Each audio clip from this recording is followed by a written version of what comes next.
মুন্সিগঞ্জ ৩ আসনের মুন্সিগঞ্জ সদর ও গজারিয়ার সকল ধর্মপ্রাণ মানুষকে জানাই আমার পক্ষ থেকে শুভেচ্ছা।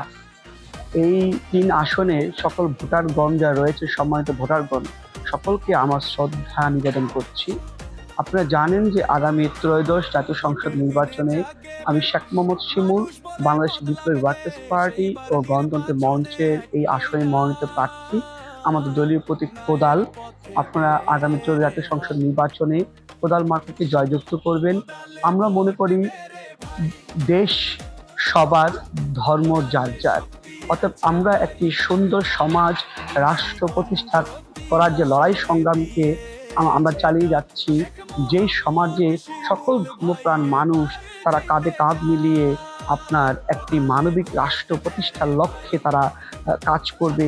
শুধু তাই নয়, আপনারা জানেন সকল লড়াই সংগ্রামের মধ্যে সকল জাতি, ধর্ম, বর্ণ নির্বিশেষে সবাই কিন্তু সকল আন্দোলন সংগ্রামে যে তাদের ভূমিকা ছিল, সে লড়াই সংগ্রামের ইতিহাসকে, সে মুক্তিযুদ্ধের চেতনাকে ধারণ করেই কিন্তু আমরা, এবং আজকে যে ২৪ গণ অভ্যুত্থান, সকল কিছুই কিন্তু আমাদের আন্দোলন সংগ্রামের মধ্যে সকল ধর্ম বর্ণের মানুষ কিন্তু তারা অংশগ্রহণ করেছে। সকল মুক্তিকামী মানুষ যারা ছিল তারা কিন্তু অংশগ্রহণ করেছে। আমি সকল মুক্তিকামী মানুষের পক্ষে এবং তাদের যে স্বপ্নের বাংলাদেশ বিনির্মাণের লক্ষ্যে আমি বিপ্লবী ওয়ার্কার্স পার্টির পক্ষ থেকে এই আসনে প্রতিদ্বন্দ্বিতা করছি।